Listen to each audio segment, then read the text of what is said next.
Hi hello ನಮಸ್ಕಾರ ಎಲ್ರಿಗೂ. ಮನೆಮದ್ದು ಯೂಟ್ಯೂಬ್ ಚಾನಲ್ಗೆ ಎಲ್ಲರಿಗೂ ಸ್ವಾಗತ. ಈ ನಮ್ಮ ಬಾಡಿಯಲ್ಲಿ ಆಕ್ಸಿಜನ್ ಅನ್ನೋದು ಎಷ್ಟು ಇಂಪಾರ್ಟೆಂಟ್ ಆಗುತ್ತೆ ಅಲ್ವಾ? ನಮ್ಮ ಪ್ರತಿಯೊಂದು ಅಂಗಕ್ಕೂ ಕೂಡ ಇಂಪಾರ್ಟೆಂಟಾಗಿ ಆಕ್ಸಿಜನ್ ಬೇಕಾಗುತ್ತೆ.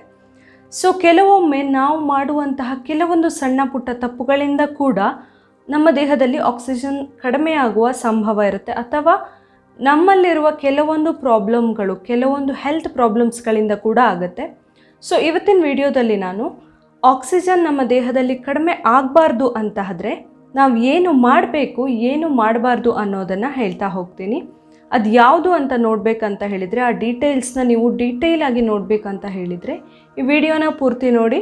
ಹಾಗೆ ನೀವು ಯಾರಾದರೂ ಇನ್ನೂ ನನ್ನ ಚಾನಲ್ನ ಸಬ್ಸ್ಕ್ರೈಬ್ ಮಾಡಿಲ್ಲ ಆದರೆ ಪ್ಲೀಸ್ ಸಬ್ಸ್ಕ್ರೈಬ್ ಮಾಡಿ, ಹಾಗೆ ಪಕ್ಕದಲ್ಲೇ ಇರುವ ಬೆಲ್ ಐಕಾನ್ನ ಕ್ಲಿಕ್ ಮಾಡಿ. ನಮ್ಮ ದೇಹದಲ್ಲಿ ಆಕ್ಸಿಜನ್ ಲೆವೆಲ್ ಕಡಿಮೆ ಆದರೆ ಇದು ತುಂಬಾ ಡೇಂಜರಸ್ ಅಲ್ವಾ? ಯಾಕಂದರೆ ನಮ್ಮ ಉಸಿರಾಟಕ್ಕೆ ಪ್ರಾಬ್ಲಮ್ ಆಗುತ್ತೆ, ಹಾಗೆ ಬೇರೆ ಬೇರೆ ರೀತಿಯಲ್ಲಿ ಪ್ರಾಬ್ಲಮ್ ಆಗುವಂಥದ್ದು. ಸೊ ಇದು ತುಂಬಾ ಸೀರಿಯಸ್ ಪ್ರಾಬ್ಲಮ್. ಇವಾಗಂತೂ ಆಕ್ಸಿಜನ್ ಲೆವೆಲ್ ಕಡಿಮೆ ಆಗ್ತಿದೆ ಅಂತ ಹೇಳಿದರೆ ತುಂಬಾ ಹೆದರಿಕೆ ಸ್ಟಾರ್ಟ್ ಆಗುತ್ತೆ. ಸೊ ಇವತ್ತೀಗ ನಾನು ಆಕ್ಸಿಜನ್ ಲೆವೆಲ್ ನಮ್ಮ ದೇಹದಲ್ಲಿ ಯಾವಾಗ ಕಡಿಮೆ ಆಗುತ್ತೆ, ಕಡಿಮೆ ಆಗಬಾರ್ದಾದ್ರೆ ನಾವು ಏನು ಮಾಡಬೇಕು ಅನ್ನೋದನ್ನು ಹೇಳ್ತೀನಿ. ನಾನು 6 ಪಾಯಿಂಟ್ಸನ್ನು ಹೇಳ್ತಾ ಇದ್ದೀನಿ, 6 ಟಿಪ್ಸ್ಗಳನ್ನು ಕೂಡ ಹೇಳ್ತಾ ಇದ್ದೀನಿ. ಸೊ ಈಗ ಬನ್ನಿ ಒಂದೊಂದಾಗಿ ನೋಡ್ತಾ ಹೋಗೋಣ.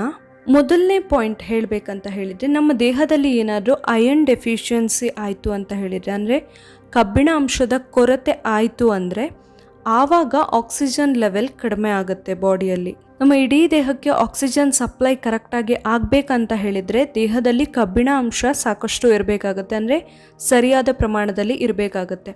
ಹಾಗಾಗಿ ನಾವು ಕಬ್ಬಿಣ ಅಂಶದ ಕೊರತೆ ಆಗದೇ ಇರೋ ಥರ ನೋಡ್ಕೊಳ್ಬೇಕು. ಕಬ್ಬಿಣ ಅಂಶ ಜಾಸ್ತಿ ಇರುವಂತಹ ಫುಡ್ಡನ್ನೆಲ್ಲ ತಿನ್ನಬೇಕು. ಇನ್ನು 2ನೇ ಪಾಯಿಂಟ್ ಹೇಳ್ತಾ ಇರೋದು, ದೇಹದಲ್ಲಿ ಹಿಮೋಗ್ಲೋಬಿನ್ ಕೊರತೆ ಆದರೂ ಕೂಡ ಆಕ್ಸಿಜನ್ ಲೆವೆಲ್ ಕಡಿಮೆ ಆಗುವ ಚಾನ್ಸಸ್ ಇರುತ್ತೆ. ಯಾಕಂತ ಹೇಳಿದರೆ ನಾವು ಉಸಿರಾಡುವಂತಹ ಗಾಳಿ ಏನಿದೆ, ಆಕ್ಸಿಜನ್ ಏನು ತಗೊಳ್ತೀವಿ ಒಳಗಡೆ, ಅದನ್ನು ನಮ್ಮ ದೇಹದ ಎಲ್ಲ ಅಂಗಗಳಿಗೆ ಸಪ್ಲೈ ಮಾಡೋದು ನಮ್ಮ ರಕ್ತದಲ್ಲಿರುವ ಹಿಮೋಗ್ಲೋಬಿನ್. ಸೊ ಆ ಹಿಮೋಗ್ಲೋಬಿನ್ನೇ ಕಡಿಮೆ ಆಗಿಬಿಟ್ರೆ ಆಕ್ಸಿಜನ್ ಸಪ್ಲೈ ಆಗೋದು ಕೂಡ ಕಡಿಮೆ ಆಗುತ್ತೆ. ಇದರಿಂದ ಕೂಡ ನಮಗೆ ಪ್ರಾಬ್ಲಮ್ ಆಗುತ್ತೆ. ಹಾಗಾಗಿ ದೇಹದಲ್ಲಿ ಹಿಮೋಗ್ಲೋಬಿನ್ ಅಂಶ ಕಡಿಮೆ ಆಗದೆ ಇರೋ ಥರ ನೋಡ್ಕೊಳ್ಬೇಕು. ಅದಕ್ಕೆ ಕರೆಕ್ಟಾಗಿ ಟ್ರೀಟ್ಮೆಂಟ್ ಇರಬಹುದು, ಇಲ್ಲ ಆದರೆ ಫುಡ್ಡಲ್ಲಿ ನಾವು ಕರೆಕ್ಟ್ ಮಾಡ್ಕೊಳ್ಬಹುದು. ಹಿಮೋಗ್ಲೋಬಿನ್ ಜಾಸ್ತಿ ಇರುವಂತಹ ಫುಡ್ಗಳನ್ನು ತಿಂದರೆ ಕೂಡ ಹಿಮೋಗ್ಲೋಬಿನ್ ಅಂಶ ನಮಗೆ ಬೇಕಾದಷ್ಟು ಅಥವಾ ಸಾಕಷ್ಟು ಪ್ರಮಾಣದಲ್ಲಿ ಇರುತ್ತೆ ಕರೆಕ್ಟಾಗಿ. ಸೊ ಆ ಥರ ಸರಿಯಾದ ಪ್ರಮಾಣದಲ್ಲಿ ಹಿಮೋಗ್ಲೋಬಿನ್ ಇದ್ದಾಗ ಆಕ್ಸಿಜನ್ ಲೆವೆಲ್ ಕಡಿಮೆ ಆಗೋದು ಕೂಡ ಕರೆಕ್ಟ್ ಆಗುತ್ತೆ. ಇನ್ನು 3ನೇ ಪಾಯಿಂಟ್ ಹೇಳ್ತಾ ಇರೋದು, ಆಕ್ಸಿಜನ್ ಇಡೀ ಬಾಡಿಗೆ, ಅಂದರೆ ಇಡೀ ದೇಹಕ್ಕೆ ಕರೆಕ್ಟಾಗಿ ಸಪ್ಲೈ ಆಗಬೇಕಂದ್ರೆ ರಕ್ತ ಕೂಡ ಕರೆಕ್ಟಾಗಿ ಸರ್ಕ್ಯುಲೇಷನ್ ಆಗ್ತಾ ಇರಬೇಕಾಗತ್ತೆ. ರಕ್ತ ಕರೆಕ್ಟಾಗಿ ಒಂದು ಅಂಗದಿಂದ ಇನ್ನೊಂದು ಅಂಗಕ್ಕೆ ಅಥವಾ ಹೃದಯದಿಂದ ಏನು ಇಡೀ ಪ್ರತಿ ಅಂಗಗಳಿಗೆ ಹೋಗ್ತಾ ಇದ್ರೆ, ದೇಹದ ಎಲ್ಲ ಅಂಗಗಳಿಗೆ ಕರೆಕ್ಟಾಗಿ ಸರ್ಕ್ಯುಲೇಟ್ ಆಗ್ತಾ ಇದ್ದರೆ ಅದರ ಜೊತೆಯಲ್ಲಿ ಆಕ್ಸಿಜನ್ ಕೂಡ ಸರ್ಕ್ಯುಲೇಟ್ ಆಗುತ್ತೆ, ಸಪ್ಲೈ ಆಗುತ್ತೆ. ಅದಕ್ಕಾಗಿ ಬ್ಲಡ್ ಸರ್ಕ್ಯುಲೇಷನ್ ಕರೆಕ್ಟಾಗಿ ಇರಬೇಕು ನಮ್ಮ ದೇಹದಲ್ಲಿ. ಫಸ್ಟಿಗೆ ಬ್ಲಡ್ ಸರ್ಕ್ಯುಲೇಷನ್ ಕರೆಕ್ಟ್ ಆಗಬೇಕಂತ ಹೇಳಿದರೆ ನಾವು ಕೆಲವೊಂದು ತರಕಾರಿ, ಹಣ್ಣು ಇವುಗಳನ್ನೆಲ್ಲ ತಿನ್ನಬೇಕಾಗತ್ತೆ. ಫಾರ್ ಎಕ್ಸಾಂಪಲ್ ಹೇಳ್ಬೋದಂತ ಹೇಳಿದರೆ ಬೀಟ್ರೂಟ್, ದಾಳಿಂಬೆ, ಈ ಥರದ್ದೆಲ್ಲ ಫುಡ್ಗಳು, ತರಕಾರಿ, ಹಣ್ಣುಗಳೆಲ್ಲ ಇವನ್ನೆಲ್ಲ ಜಾಸ್ತಿ ಯೂಸ್ ಮಾಡ್ತಾ ಇದ್ದಾಗೆ ನಮ್ಮ ದೇಹದಲ್ಲಿ ಬ್ಲಡ್ ಸರ್ಕ್ಯುಲೇಷನ್ ಕರೆಕ್ಟ್ ಆಗುತ್ತೆ, ಜೊತೆಯಲ್ಲಿ ಆಕ್ಸಿಜನ್ ಲೆವೆಲ್ ಕಡಿಮೆ ಆಗದೇ ಇರೋ ಥರ ಇದು ನೋಡ್ಕೊಳ್ಳುತ್ತೆ. ಇನ್ನೊಂದು 4ನೇ ಪಾಯಿಂಟ್ ಹೇಳ್ತಾ ಇರೋದು ತುಂಬ ಇಂಪಾರ್ಟೆಂಟ್. ಇದು ಕೆಲವರಿಗೆ ಗೊತ್ತಾಗಲ್ಲ, ವಿತೌಟ್ ನಾಲೆಜ್ ಅಂತ ಹೇಳ್ತಾರಲ್ಲ, ಅಂದರೆ ಗೊತ್ತಾಗದೇನೆ ಆಗುವಂತಹ ಪ್ರಾಬ್ಲಮ್ ಇದು. ನಾವು ಬ್ರೀತ್ ಮಾಡುವಂತಹ ಶೈಲಿನೇ ಸರಿ ಇರೋದಿಲ್ಲ ಕೆಲವೊಮ್ಮೆ. ಯಾವಾಗಲೂ ನಾವು ಉಸಿರಾಡುವಾಗ ಕರೆಕ್ಟಾಗಿ ಇನ್ಹೇಲ್ ಮಾಡ್ಕೊಳ್ಬೇಕು, ಅಂದರೆ ಕರೆಕ್ಟಾಗಿ ಗಾಳಿಯನ್ನು ಒಳಗೆ ತಗೊಳ್ಬೇಕು.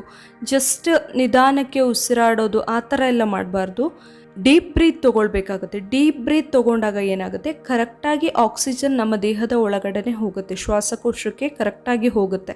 ಸೊ ಅದು ನಾವು ಯಾವ ರೀತಿ ರೂಢಿ ಮಾಡಿಕೊಂಡು ಬಂದಿರ್ತೀವಿ ಅನ್ನೋದ್ರ ಮೇಲೆ ಡಿಪೆಂಡ್ ಆಗುತ್ತೆ. ಸೊ ಬ್ರೀದಿಂಗ್ ಕರೆಕ್ಟಾಗಿ ಇರಬೇಕು. ಆವಾಗ ಡೀಪ್ ಬ್ರೀತ್ ಮಾಡೋದು ಅಥವಾ ದೀರ್ಘವಾಗಿ ಉಸಿರಾಡೋದು, ಹಾಗೆ ಪ್ರಾಣಾಯಾಮಗಳನ್ನೆಲ್ಲ ಮಾಡೋದ್ರಿಂದ ನಮ್ಮ ಉಸಿರಾಟ ಕರೆಕ್ಟಾಗಿರುತ್ತೆ. ಆವಾಗ ಕೂಡ ಆಕ್ಸಿಜನ್ ಕೊರತೆ ಆಗೋದನ್ನು ನಾವು ತಪ್ಪಿಸಬಹುದು.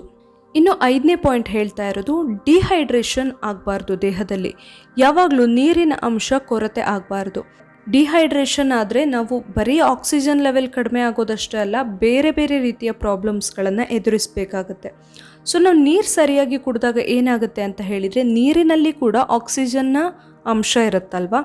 ಸೊ ಅದರಿಂದಾಗಿ ಕೂಡ ಆಕ್ಸಿಜನ್ ಕಡಿಮೆ ಆಗೋದನ್ನು ನಾವು ತಪ್ಪಿಸ್ಕೊಳ್ಬೋದು. ಸೊ ಕರೆಕ್ಟಾಗಿ ನಮ್ಮ ದೇಹಕ್ಕೆ ಎಷ್ಟು ನೀರು ಬೇಕಾಗುತ್ತೆ ಅಷ್ಟು ನೀರನ್ನು ನಾವು ಪ್ರತಿದಿನ ಕುಡಿಲೇಬೇಕಾಗತ್ತೆ. ಇನ್ನು 6ನೇ ಪಾಯಿಂಟ್ ಹೇಳ್ತಾ ಇರೋದು, ಕೆಲವೊಬ್ಬರಿಗೆ ಅದು ಅಭ್ಯಾಸ ಅಂತ ಹೇಳ್ಬೋದು, ಇಲ್ಲಾದರೆ ನಿದ್ದೆಯಲ್ಲಿ ಏನಾಗುತ್ತೆ ವಿತೌಟ್ ನಾಲೆಡ್ಜ್ ಗೊತ್ತಾಗ್ದೇ ಬಾಯಿಯಿಂದ ಉಸಿರಾಡ್ತಾರೆ ಅಲ್ವಾ. ಸೊ ಯಾವಾಗಲೂ ಕೂಡ ಬಾಯಿಯಿಂದ ಉಸಿರಾಡಬಾರ್ದು, ಮೂಗಿನಿಂದನೇ ಉಸಿರಾಡಬೇಕು. ನಮ್ಮ ದೇಹದಲ್ಲಿ ಉಸಿರಾಡೋಕ್ಕೆ ಅಂತ ಇರುವ ಅಂಗ ಮೂಗು. ಸೊ ಮೂಗಿನಿಂದ ಉಸಿರಾಡಿದಾಗ ಮಾತ್ರ ಅದು ಕರೆಕ್ಟಾಗಿರೋ ಉಸಿರಾಟ ಅಂತ ಅನಿಸ್ಕೊಳ್ಳುತ್ತೆ.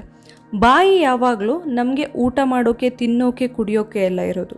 ಸೊ ಬಾಯಿಯಿಂದ ಉಸಿರಾಡಿದಾಗ ಏನಾಗುತ್ತೆ, ನಮಗೆ ಕರೆಕ್ಟಾಗಿ ಎಷ್ಟು ಪ್ರಮಾಣದ ಆಕ್ಸಿಜನ್ ಬೇಕಾಗುತ್ತೆ ಅಷ್ಟು ಪ್ರಮಾಣದಲ್ಲಿ ಆಕ್ಸಿಜನ್ ಒಳಗೆ ಹೋಗೋದಿಲ್ಲ. ನಾವೇನು ಮೂಗಲ್ಲಿ ಕರೆಕ್ಟಾಗಿ ಉಸಿರಾಡಿದರೆ ಒಳಗಡೆ ಹೋಗುತ್ತಲ್ಲ, ಆ ಪ್ರಮಾಣದಲ್ಲಿ ಆಕ್ಸಿಜನ್ ಬಾಯಿಂದ ಉಸಿರಾಡಿದಾಗ ಹೋಗೋದಿಲ್ಲ. ಹಾಗಾಗಿ ಯಾವಾಗಲೂ ಕೂಡ ಬಾಯಿಂದ ಉಸಿರಾಟವನ್ನು ಮಾಡಬಾರ್ದು.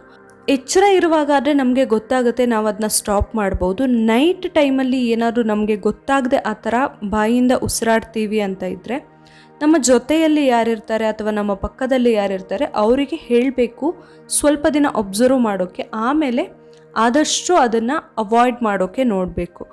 ಹಾಗಾದಾಗ ಕೂಡ ಆಕ್ಸಿಜನ್ ಲೆವೆಲ್ ಕಡಿಮೆ ಆಗೋದನ್ನು ನಾವು ಸ್ವಲ್ಪ ಮಟ್ಟಿಗೆ ತಪ್ಪಿಸಬಹುದು. ನೋಡಿ, ನಮ್ಮ ದೇಹಕ್ಕೆ ಇಂಪಾರ್ಟೆಂಟಾಗಿ ಬೇಕಾಗಿರುವಂತಹ ಆಕ್ಸಿಜನ್ ಕಡಿಮೆ ಆಗಬಾರ್ದು ದೇಹದಲ್ಲಿ ಅಂತಾದರೆ ನಾವು ಏನೇನು ಮಾಡಬೇಕು, ಏನೇನು ಮಾಡಬಾರ್ದು ಅಂತ ತಿಳ್ಕೊಂಡ್ರಿ ಅಲ್ವಾ. ಇಲ್ಲಿ ನಾನು ಹೇಳಿರುವಂಥ ಟಿಪ್ಸ್ಗಳನ್ನು ನೀವು ಕೂಡ ಆದಷ್ಟು ಫಾಲೋ ಮಾಡಿ ಸೇಫ್ ಆಗಿರಿ. ಹಾಗೆ ಈ ವಿಡಿಯೋ ನಿಮಗೆ ಇಷ್ಟ ಆಗಿದ್ದರೆ ಇದನ್ನ ಪ್ಲೀಸ್ ಲೈಕ್ ಮಾಡಿ ಹಾಗೆ ಶೇರ್ ಮಾಡಿ. Thank you.